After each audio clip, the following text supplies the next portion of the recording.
धूप से तपती दोपहर में खेत के बीच जमींदार अपनी चमचों के साथ खड़ा था। रामलाल की मेहनत से आलू की फसल को देखकर उसके चेहरे पर एक चालाक मुस्कान झलक रही थी। वाह वाह वाह रामलाल वाह! अरे मानना पड़ेगा, तुमने खेत में बड़ी मेहनत की है। वाह भाई वाह, कमाल की खेती की है। जमींदार बाबू, इसलिए तो इतने सारे आलू मेरे खेत में हुए हैं। मैंने खून पसीना एक करके अपने खेत में खूब मेहनत की है। अरे रुको रुको जरा भैया, जुबान को लगाम दो। पहली बात तो ये कि जो तुम बार बार इसे अपना खेत कह रहे हो ना, ये कहना छोड़ दो। ये तुम्हारा खेत था, पर जब तक तुम मुझे लिया हुआ कर्ज नहीं चुका देते, ये खेत मेरा है। जी जी मालिक, मुझसे बोलने में गलती हो गई। अच्छा मालिक, मेरे मतलब है कि आपके इस खेत में इतनी अच्छी फसल हुई है। आप चिंता ना करें, इस फसल को मैं अभी बाजार जाकर बेच आता हूँ और आपको आपके पैसे चुका देता हूँ। ठीक है ना मालिक? वाह वाह रे रामलाल, बड़ा चतुर समझता है खुद को। तुझे पता भी है कि बीज बोने के लिए तुझे मुझसे वापस फसल के नाम पर कर्ज लेना पड़ा था। बोल, याद है कि नहीं? याद है, हाँ मालिक, मुझे याद है। मैं सारा कर्जा चुका दूंगा। अरे एक मिनट रुक जा भैया, पहले हिसाब किताब तो समझ ले। तुझे ये बराबर याद है ना कि तूने मुझसे दो बार कर्ज लिया है, और तू ये बात भूल गया कि साथ ही साथ तूने एक कागज पर अंगूठा भी लगाया था। बोल, लगाया था कि नहीं? हाँ जमींदार बाबू, मुझे बहुत अच्छी तरह याद है। आपने कहा था कि ये कर्ज के कागजात हैं, दनादन अंगूठा लगा दो। हमने लगा दिया। हाँ बिल्कुल सही बात है। अब जैसा कि तूने कहा था कि तू कर्ज के बदले मुझे अपनी फसल की पैदावार देगा, और उसी को मैं कर्ज और सूद के रूप में लेकर तेरा कर्ज माफ कर दूंगा। बोल, कहा था कि नहीं? हाँ मतलब मैं भूल गया था जमींदार बाबू। ठीक है, तो अब अपने हिस्से की बोरियां ले जा, बाकी मैं अपने पास रख लूंगा।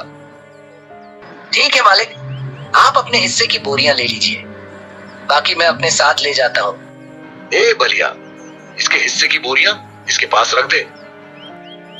बलिया ने 2 बोरियां उठाकर रामलाल के सामने रख दी। हाँ ये लो भैया, हो गया हिस्सा, अब तुम जा सकते हो। ये क्या है जमींदार बाबू, सिर्फ 2 बोरियां? मगर मेरी जमीन में तो बहुत पैदावार हुई है। ये तो सिर्फ 2 बोरियां हैं। ज्यादा चतुर बनने की जरूरत नहीं है। तूने जिस कागज पर अंगूठा लगाया था, उसमें ये साफ साफ लिखा हुआ था कि तूने जो फसल उगाने के लिए नया कर्ज मुझसे लिया है, उसके बदले में तू मुझे अपनी सारी पैदावार सूद और मूलधन के रूप में देगा। हाँ, और उसके बदले में तू सिर्फ 2 बोरियां ही घर ले जाएगा। याद कर ले भैया, यही उस कागज में लिखा हुआ है, और वही मैं कर रहा हूं। ए भैया, ये जमींदार सब काम लिखित में होता है, लिखित में। चाहे तो तू ये कागज ले जाकर मुखिया के पास जाकर पूछ ले। तुझे पढ़ना नहीं आता तो तेरी गलती है, लेकिन मैं जो करता हूं लिखित में करता हूं, डंके की चोट पर करता हूं। अब बोल। मगर मैंने ऐसी 2 बोरियों वाली मांग तो आपसे कभी नहीं की थी। इस गरीब पर थोड़ा रहम करें मालिक, रहम करें। 2 बोरी आलू लेकर मैं अपनी अगली फसल तक कैसे जिंदा रहूंगा? मुझ पर दया करें जमींदार बाबू। मेरी भी मैं दोनों भूखे मर जाएंगे। चल हट यहां से। एक तो खुद शर्त रखता है और फिर अपनी बात से मुकरता है। जा यहां से, नहीं तो मेरे आदमी तुझे घर जाने लायक नहीं छोड़ेंगे। अब रामलाल दुखी मन से अपनी 2 बोरियां लेकर घर लौट आया। अरे ओ सुनीता, अरे कहां हो? उस जमींदार ने हमें वापस से ठग लिया। क्या करूं मैं? क्या हुआ जी? अब क्या किया उस जमींदार ने? हमारी फसल तो काफी अच्छी हुई थी ना? आप फसल बेचकर उसे पैसे दे तो आए हो ना? अरे नहीं सुनीता, नहीं, सारी फसल उस जमींदार ने हड़प ली। हड़प ली? ये तो बड़ी गलत बात है। चलिए, हमें गांव के मुखिया के पास जाना चाहिए। कोई फायदा नहीं सुनीता, कोई फायदा नहीं। वो जमींदार बड़ा चतुर है। उसने मुझसे जिस कागज पर अंगूठा लगवाया था, उस कागज में लिखा था कि फसल कटाई के बाद सारी फसल जमींदार की हो जाएगी और मुझे सिर्फ 2 बोरी ही मिलेंगी। यही हमारी किस्मत है क्या? ये तो सरासर गलत है। हमारे साथ धोखा हुआ है जी। हमें कुछ करना चाहिए। के समय पति और पत्नी बिस्तर पर बैठे बातचीत कर रहे हैं। अब हम कुछ नहीं कर सकते सुनीता। हमारी किस्मत में यही लिखा है कि हम गरीबी में अपना जीवन बिताएं और ऐसे ही मर जाएं। सबसे बड़ी भूल तो हम लोगों से हो गई रामलाल, कि हमने अपनी जमीन के बदले उससे कर्जा ले लिया। अब हमारे पास इतने भी पैसे नहीं हैं कि अपनी ही जमीन पर बीज बो सके। इसीलिए तो हर बार बीज बोने के लिए जमींदार से फसल के नाम पर कर्ज लेना पड़ता है। और क्या करें सुनीता, हमारे पास कुछ बचता ही नहीं। जब भी हम फसल लेने जाते हैं, वो कोई न कोई नई शर्त कागज में लिखवा कर हमसे अंगूठा लगवा लेता है। आखिर में हम ठगे जाते हैं। क्या करें? हमने जो अपनी जमीन पर कर्ज लिया था, वो तो अपने बेटे को शहर पढ़ाई के लिए भेजने में लगाया। कुछ ही दिनों में वो लौट कर आने वाला है। मुझे यकीन है रामलाल, हमारा बेटा हमारी सारी तकलीफें दूर कर देगा। हाँ सुनीता, मुझे भी अपने बेटे पर भरोसा है। बस वो हमारे पास वापस लौट आए। पर जमींदार को ये नहीं पता कि हमने अपनी जमीन गिरवी रखकर जो कर्ज लिया था, वो बेटे को पढ़ाने के लिए लिया था। नहीं तो वो ससुरा हमें कर्ज देता क्या? हाँ, वो तो बड़ा चालाक है। 1 पैसा भी नहीं देता पढ़ाई के लिए। उसे तो यही लगता है कि हमारा बेटा शहर मजदूरी करने गया है।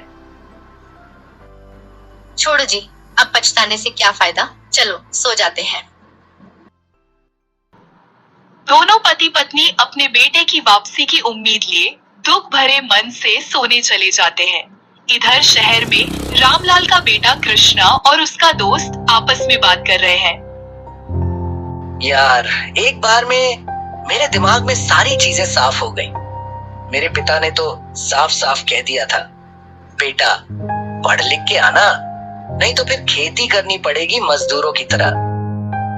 अब तो तुम्हारी डिग्री मिल गई है ना, अब बस गांव की ट्रेन पकड़ते हैं। बहुत दिन हो गए। हाँ भाई हाँ, चलो चलते हैं। अब बहुत याद आ रही है अपने मम्मी पापा की। वैसे हमारा गांव भी आसपास ही है। किसी भी चीज की जरूरत हो तो सीधा भागते हुए मेरे घर पे चले आना, ठीक है दोस्त? लंबे समय तक इंतजार करने के बाद आखिरकार सोनू अपने गांव पहुंच जाता है। पिताजी मामा मैं आ गया वापस लौट के। अरे सुनीता, सोनू की आवाज जैसा लग रहा है। लगता है सोनू आ गया। चलो देखते हैं। अरे सोनू बेटा, तुम अचानक से और बाहर से आवाज क्यों लगा रहा है? घर के अंदर आना चाहिए ना। अच्छा हुआ कि तुम आ गया। चलो अंदर। पिताजी, माँ, आप दोनों दुखी क्यों लग रहे हैं? क्या हुआ है आप लोगों को? सब ठीक तो है ना पिताजी? वो कुछ नहीं बेटा। दरअसल बात यह है कि गांव की जमींदार ने हमारे ऊपर बहुत जुल्म कर रखा है। वो अपना जमीन हड़प लिया। तुम्हारा पढ़ाई के लिए अपना जमीन गिरवी रख दिए थे। तब से खेत में जो भी अनाज होती है, सब वही हथिया लेता है और थोड़ी सी अनाज मुझे देता है। इससे उसका कर्ज नहीं दे पाता हूं। पिताजी, क्या उस जमींदार को पता है मेरे बारे में कि मैं शहर पढ़ने गया हूं? नहीं बेटा नहीं, मैंने उसको कुछ नहीं बताया, बल्कि उसको ये पता है कि तुम शहर मजदूरी करने गया है और गांव वाले भी यही जनता है। और अगर जमींदार को बताकर कर्ज लेता कि तुम्हारा पढ़ाई के लिए कर्ज ले रहा हूं, तो वो कभी नहीं देता। ये तो आप बहुत बढ़िया किए पिताजी। अब देखिए जमींदार को कैसे कैसे मजा छकाता हूं। मैं अभी जाता हूं उसके घर